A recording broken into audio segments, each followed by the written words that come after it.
All right, we are on day 4. Holy smokes. I know it, right? Yeah, so exciting. I know. It's hard to believe. Like we've been taking some steps in the right direction. I like it's amazing when I think about like literally like building on this practice. We're in a pretty great space. So we talked about our breath work. We talked about there's no right or wrong way, starting to sort of let go of judging yourself and just being kind and just allowing yourself to practice and see what comes from that. And then we talked about placing that intention, right? So really, deciding how you want your practice to kind of go and allowing that to be whatever that is, because it can be different all the time, but really honoring wherever you are. And I personally like having an intention sometimes. It grounds me and it centers me on a priority. Do you know what I mean? Instead of letting, I don't know, the day to run away with me kind of thing. I love the intention. Now, today we're going to be talking about thoughts. That's right. Oh my gosh. The big thing that, the reason why I said for so long, it doesn't work. Meditation doesn't work for me. I can't shut my head off. Of course. And I think people have an idea that when you meditate, that you have to clear your mind of all thoughts, and that is when you've mastered the practice of meditation, that you'll be free from thoughts. And yes, in a sense, that is one very high level way to practice meditation, and that takes years to achieve, but that's not the only way. No. And to be honest, like when you think, like your brain is designed to think. It's designed to do this with or without you. And the thing is you're not your mind. No, and you're not your thoughts. That's right. So we're gonna practice sort of detaching from our thoughts in a sense.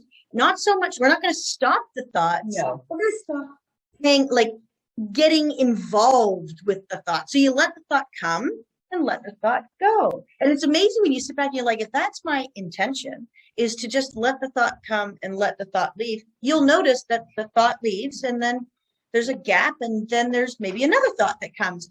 And I know the way that I had been trained sort of to think about this piece is expanding the gap, to actually look for the gap between the thoughts rather than the thoughts. And I'm like, that was like, to me, that was brilliant. I'm like, just practice noticing the gap between the thoughts. Right. And then letting the gap expand just a little bit. And every time, just that little bit, you're like, oh my gosh. And before you know it, I wasn't even looking for the thought came and left, but I'm looking for the gap. Right. And I think sometimes even that whole notion of letting the thought go can be challenging for people. Like, what does that mean? Letting it go? That sounds so kind of out there. Still gonna be there. So an example would be you're in meditation and you have your intention and you're focusing on your breath work. And then all of a sudden you think that you need to get groceries tomorrow. So instead of mentally writing your grocery list, you're just going to realize, okay, I need to get groceries tomorrow. And then you're going to think, okay, inhale, exhale, and you're going to focus back on your breath work. Because, just getting back, there are many ways to meditate, and building on the intention, we may have a mantra. And a mantra is a word or a group of words, and it may actually be your intention. It may be focusing on love or healing, something positive, something, a desire, a goal, an aim. And we're going to repeat that in conjunction with our inhalations and exhalations. So that's another way to meditate or to direct our thoughts. So it's not always freeing our mind from thoughts. We may be intentionally setting our thoughts on a mantra or our intention. The other thing is what we're doing every day here. You may focus your thoughts on a guided meditation that takes you on a journey that allows you to go inward emotionally and spiritually to explore through the meditation. So your thoughts may be actively engaged during your meditation through a guided meditation. Yeah. But as you said earlier, I found that really great and helpful too. Go ahead. No, it's important to know that our brains never stop. No, and we're always going to have thoughts.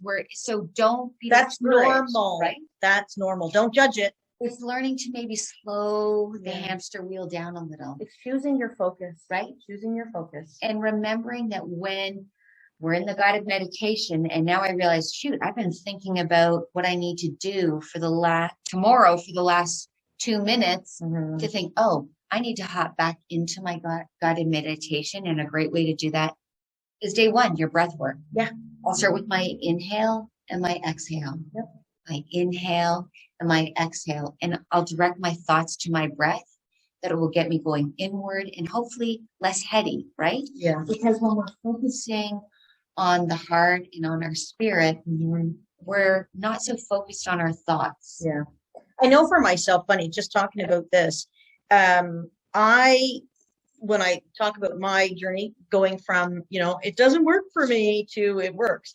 A big part of that was I started with guided meditations because you try some, I don't know, it was almost like you start with an advanced plan and as though you're some master and you've never done anything before. I've never made it work for me. Like I didn't know what I was doing.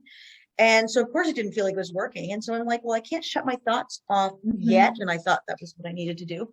So I started doing guided meditation. So I'm listening to them and I'm so focused on something other than the thoughts in my head. And the guided meditation was like, it was like a no-brainer. I love guided meditation. Yeah. I do them all the time. Yeah. And listen, if you nod off to sleep during your meditation, it's not the end of the world. No, and that's you okay. needed the rest. Your body is physically needed the rest, but mentally, you're just detaching from your day-to-day thoughts, and that's so okay. So don't be discouraged if you do that. And we just really, our challenge today is, it's amazing how in our world we are so aware of our negative thoughts, that those take such a priority of space in our head. Yeah. And I'm not sure why we do it. I mean, even as parents, how many times are we aware, like, put your shoes away, do this, do that. We notice the negatives, maybe the negatives.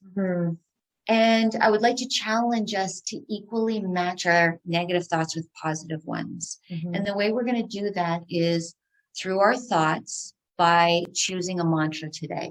Yeah. And I want you to think of something that you feel is going to really empower you and strengthen you. And when you find that you're thinking of something negative or judgmental or critical or doubtful, anything that isn't getting you into that positive emotional space, I want you to focus your thoughts on that mantra. I know mine is, I'm loving awareness. Nice. And I love that. I don't know. And again, that may totally not resonate with someone else, right? But it's choosing something that truly resonates with you. We're all so different. I've written it so much. I've said it so much. I think about it. I'm just like, because we're all pure love. We're born perfect. And we're just in our own way, right? With our thoughts. Because honestly, if I change my thought, all of a sudden, like when you think perspective, right? Have you ever looked at something one way and then you hear somebody say something like, I've never thought of it that way. And it changed everything. And that's it. We're all pure love. So I know for one whole year, every morning I used to get up very early and I would go for a walk, and it wasn't for exercise. So I wasn't, which sometimes it's hard for me to slow down, but I would the whole way, the first half of my walk, I had a mantra, and it would be, I would just be silently saying, I am light, I am love, I am happiness, I am health, I am positivity, I am creativity, I'm abundance, I'm a sweet child of God. And I would just say that over. Can you imagine? And over. Like, just think about that. Doing that repeatedly. Like after a while, like you may start out feeling hollow, as you said before, right? It's like, it sounds silly, doesn't feel right, whatever. It will with practice, right? It'll have meaning. It will. You will figure out what the meaning is. That's right. Over time. Like it will be revealed to you as you become more and more connected to those words. In the beginning, I think, again, let's say a mantra, and you have some thought about the mantra. Okay. Again, don't play with it. Let it go. And I'll tell you a great resource for this too is a book. And I'm not sure if you're interested in reading. It doesn't matter. You could probably find tons of content on YouTube as well. The Untethered Soul by Michael Singer. Beautiful. Have you read that book? Oh my.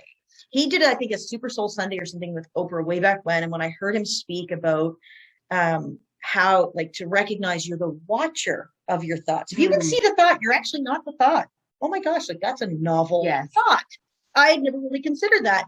And like, if you're seeing the thoughts, I'm actually not the thought, I'm the watcher of the thought. Like, oh my, I had never even remotely thought of it that way. That's right. And that immediately that perspective shift for myself detached me from doesn't mean that I can't get caught up in a thought, Of course. or a feeling or an emotion or whatever. Yeah. Exactly.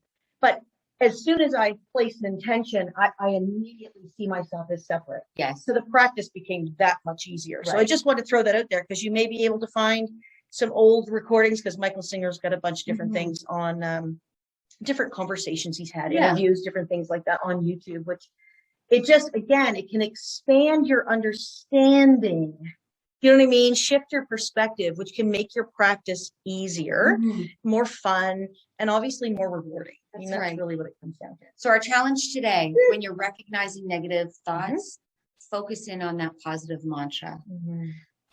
Please fill comments below. Yeah. Let us know how you're doing, how you're, how this is making you feel, what you're thinking, what your thought process has been to date. And click the link for the guided meditation today. And have fun with it. Yeah, and we'll see you tomorrow, day 5. Okay, have a great day.